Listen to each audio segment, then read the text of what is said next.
So first we'll add our roof for building 101, and we can see from the handout about this building that our roof is asphalt shingles and that the roof insulation R value is 13. Again, you often won't know that piece of information, but it's not required. We'll add a roof. We'll select shingles or shakes, and we can use the drop down to put in the insulation R value as 13.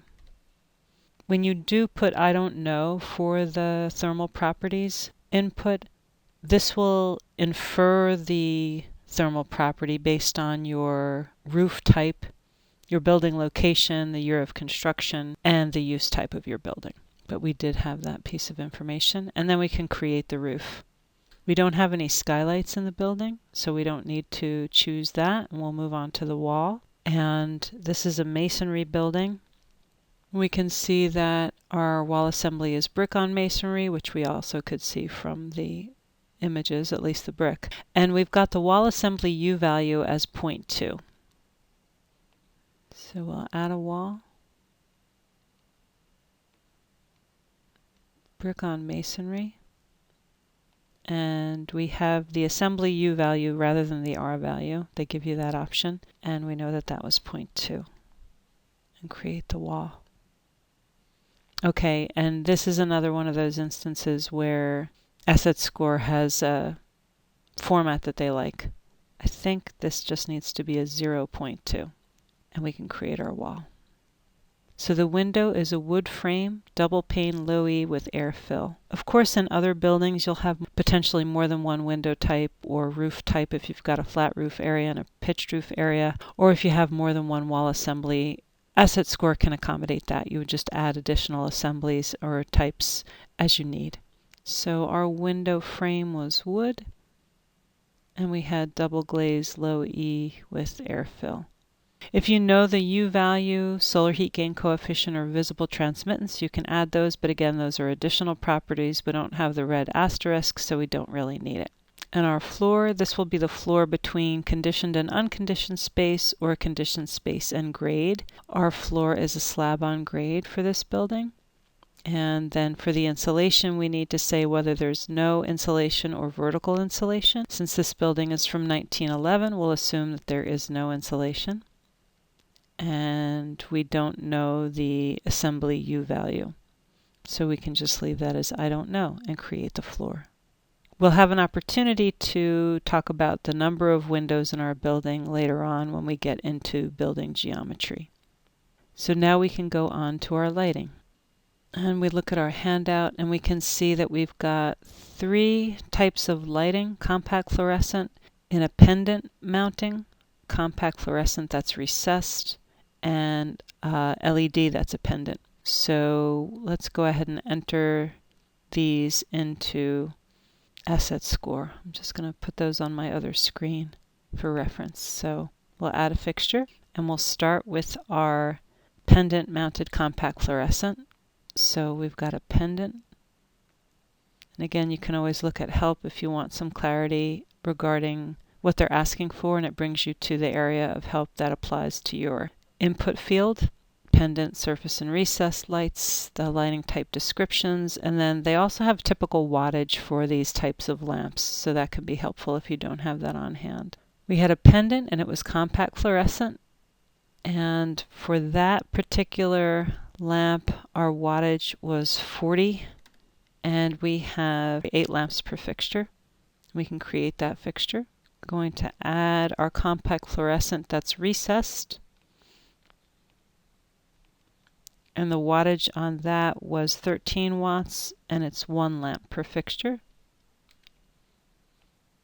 And finally, our LED was a pendant mounting LED lamp, 25 watts, and 4 lamps per fixture. And like the windows, we'll have an opportunity to tell Asset Score how many of each type of these we have and where they're located in general in the building. Now we will go on to heating and cooling.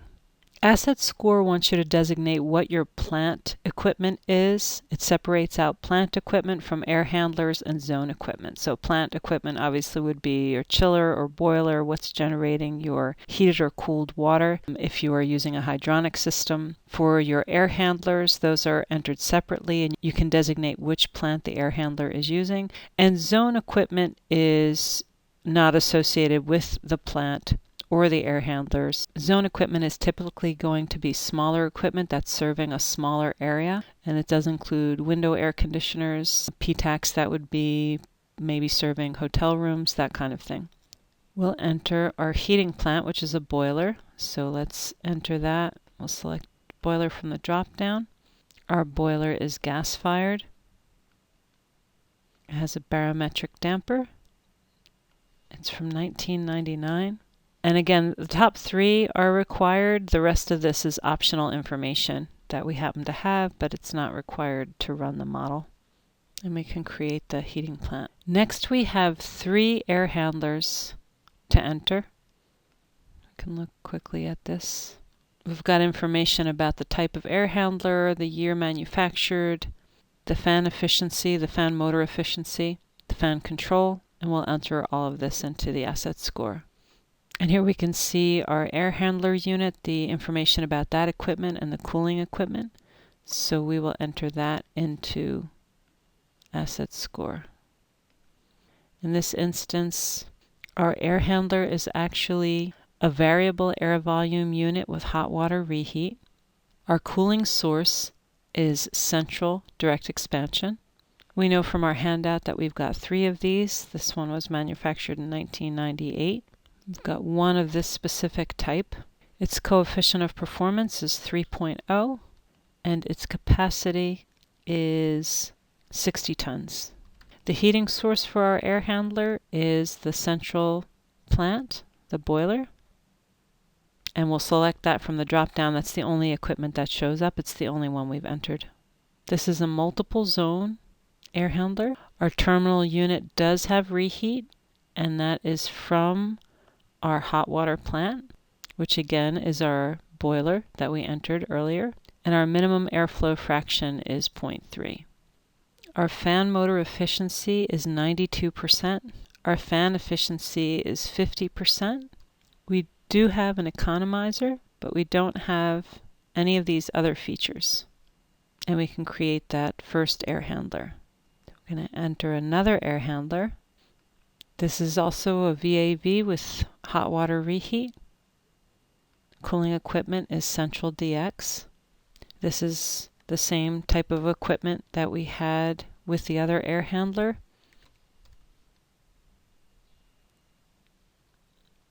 Heating is our plant. Our boiler. This is multiple zone with reheat from our plant. Minimum airflow fraction of 0.3. Fan motor efficiency at 92%. Fan efficiency at 50%. So 54 is shown as the default. Ours is 50. And the economizer. And our third air handler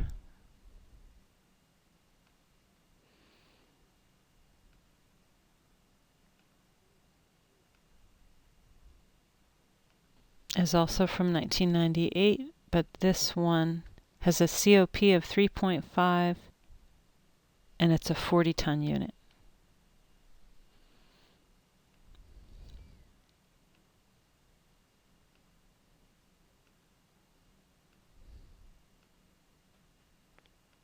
This is reheat using the hot water plant.